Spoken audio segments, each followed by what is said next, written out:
Bismillahirrahmanirrahim. Assalamualaikum warahmatullahi wabarakatuh.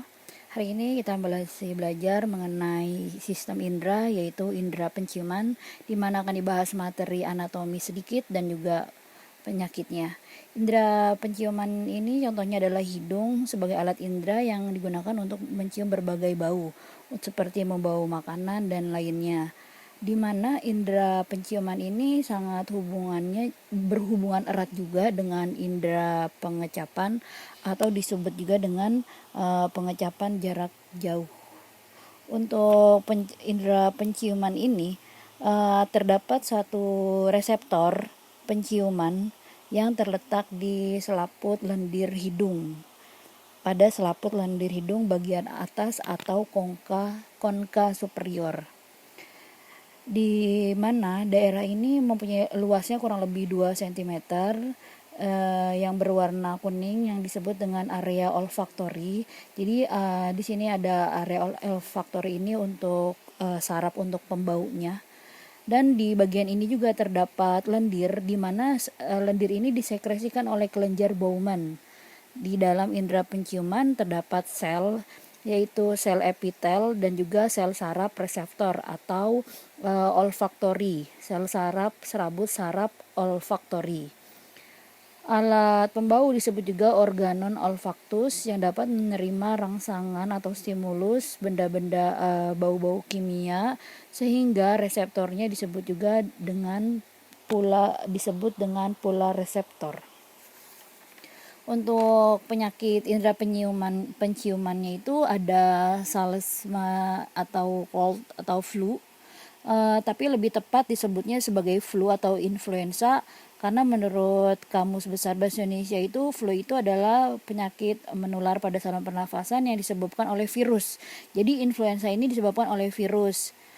Sedangkan kalau salesma sendiri oleh suatu keadaan, misalnya ketika sedang kondisinya cuacanya dingin sehingga lebih banyak mengeluarkan ingus atau pilek.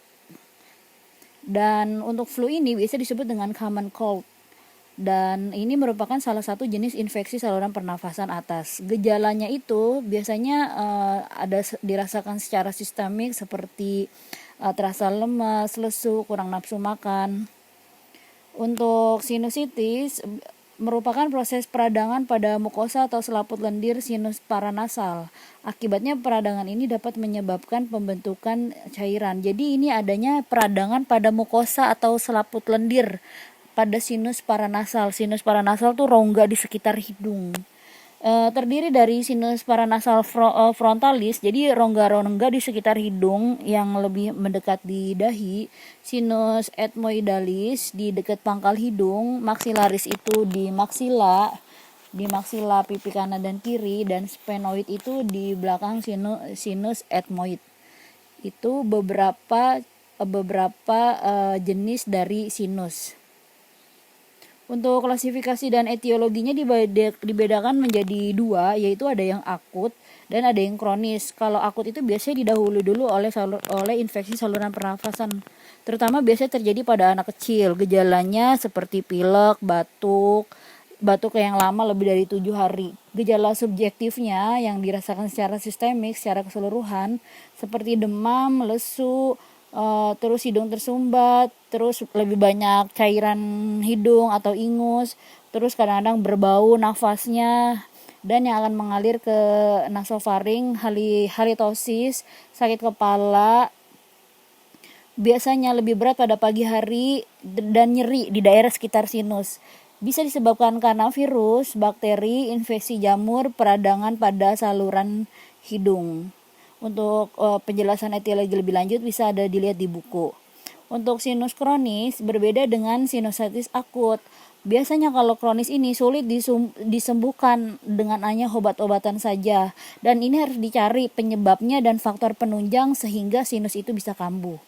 Perubahan tersebut dapat disebabkan oleh alergi, sehingga mempermudah untuk kekambuhan sinusitis ini. Gejalanya itu biasanya hidung tersumbat, terasa tidak nyaman, gatal di daerah tenggorokan, pendengarannya terganggu, jadi kayak tinnitus gitu, kayak berdengung, nyeri atau sakit kepala, sering batuk, Bahkan beberapa menyebabkan komplikasi seperti pada sinusitis yang berat akan menyebabkan komplikasi bronkitis dan asma bronkial. Untuk etiologinya, biasanya kalau sinusitis kronis ini disebabkan oleh sinusitis akut yang sering kambuh atau juga tidak sembuh. Biasa disebabkan karena alergi, ada karies dentis, ada lubang pada gigi, ada septum nasi. Septum nasi itu pada tulang hidungnya ada yang bengkok, benda asing, dan sinus paranasal.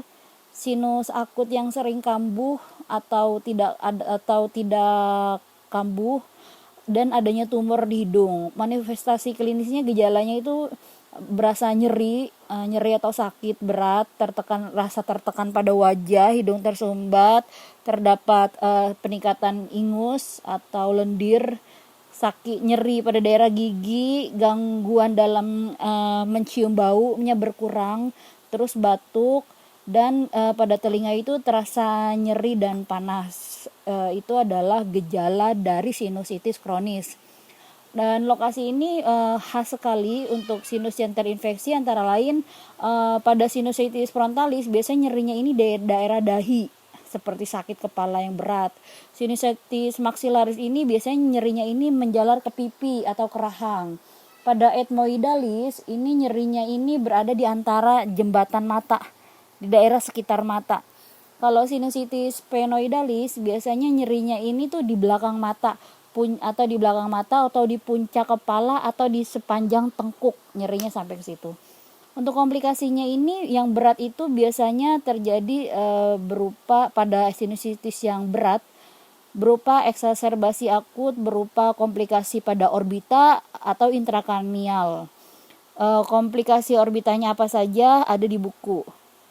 Pencegahannya ini untuk menghindari faktor penyebab dan resiko penyakit itu seperti pencegahan primer itu diatasi dulu penyebab penyakitnya yang menjadi pemicunya. Terus berkonsultasi dengan dokter THT untuk mengetahui memulai pengobatan sinusitis. Terus drainase, yaitu untuk mengeluarkan lendir yang menumpuk. Kalau secara sekunder itu banyak istirahat, banyak minum cairan, diuapin, terus diberikan kompres hangat pada wajah untuk mengurangi rasa nyeri, terus hindari asap rokok dan polusi udara penyebab alergi, tidur dengan kepala ditinggikan untuk mengurangi sinus. Dan untuk hindari asap rokok dan polusi udara ini, biasanya kalau seseorang itu terkena mempunyai alergi terhadap asap rokok atau udara ini, dia akan lebih sering kambuh sinusitisnya. Untuk pencegahan tersiernya, istirahat yang cukup dan minum banyak cairan. Untuk penderita yang alergi akan memerlukan antihistamin. Antihistamin ini semacam obat untuk meredakan alerginya. Penata laksanaannya itu, tujuan terapi ini adalah untuk mempercepat penyembuhan dan untuk mencegah komplikasi, terutama pada sinusitis yang berat, dan mencegah supaya agar tidak menjadi kronis. Contohnya dengan pemberian antibiotik, dengan pemberian dekongestan oral untuk melancarkan saluran pernafasannya, bisa oral ataupun topikal, dan pemberian obat analgetik bila klien merasakan nyeri, pemberian obat mukolitik bila terdapat sekret yang kental, jadi untuk mengencerkan sekretnya. Terus pencucian rongga hidung atau drainase dengan menggunakan cairan NaCl atau dengan pemanasan diatermi. Pemberian antihistamin tidak rutin atau bila perlu saja.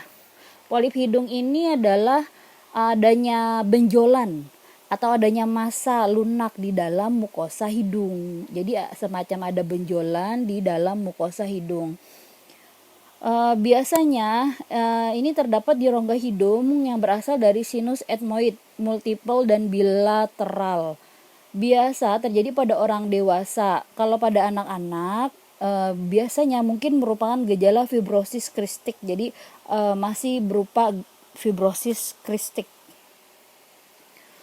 Untuk polip hidung ini biasanya pasien itu merasakan sangat terganggu karena seperti ada suatu benda, kayak merasa ada suatu benda atau ada daging tumbuh di dalam hidungnya. Untuk polip hidung ini bisa dilakukan tindakannya itu dengan biasanya tindakan operasi. Nah, ini ada gambarnya polip nasi, dia jadi ada massa atau ada benjolan yang lunak dan dia bertangkai di dalam rongga hidungnya. Biasanya disebabkan adanya rinitis alergi atau adanya peradangan pada hidung yang disebabkan karena suatu alergi atau penyakit atopi, tapi belum diketahui pasti. Jadi polip ini disebabkan oleh reaksi alergi atau reaksi radangnya. Bentuknya di dalamnya itu seperti ada benjolan dan bertangkai, tidak ada pembuluh darah, dan polip itu harus dikeluarkan karena bila tidak bisa menyebabkan komplikasi seperti sinusitis atau menghambat dalam pernafasan. Pasien biasanya menjadi sulit bernapas, apalagi kalau polipnya itu semakin besar. Untuk di gambar sudah ada terlihat seperti itu bentuknya. Faktor predisposisi terjadinya polip antara lain itu biasanya karena adanya alergi, terutama pada rinitis alergi, sinusitis kronis, terus pernah mengalami iritasi pada mukosa hidungnya, dan adanya sumbatan hidung oleh kelainan anatomi. Jadi memang dalam bentuk anatomi hidungnya pun ada kelainan, seperti deviasi septum, pada septumnya itu mengalami penyempitan dan hipertrofi konka atau pembesaran pada konka hidung. Seperti itu. Ini bisa dilihat gambarnya di sini, ini adalah normal sinusitis dan yang sebelahnya abnormal. Untuk klasifikasinya, polip hidung itu terbagi menjadi dua, ada yang tunggal dan ada yang multiple. Kalau tunggal itu dia benjolannya itu atau daging tumbuhnya itu hanya satu. Dan kalau yang multiple, dia jumlah polipnya itu lebih dari satu dan bisa timbul di kedua sisi rongga hidung. Jadi bisa ada di dua rongga hidung, kanan dan kiri. Pada umumnya ini berasal dari permukaan dinding rongga tulang hidung bagian atas atau ethmoid. Gejala utama tuh hidungnya tersumbat, gejala hiposmia, jadi kemampuan mencium baunya itu menurun, bahkan sampai anosmia, tidak bisa mencium bau sama sekali. Bila polip menyumbat sinus paranasal, akan timbul sinusitis dengan keluhan nyeri kepala, rinore itu peningkatan pengeluaran cairan atau sekret, jadi lebih pilek. Bila penyebabnya adalah alergi, biasanya gejala utamanya adalah bersin, iritasi.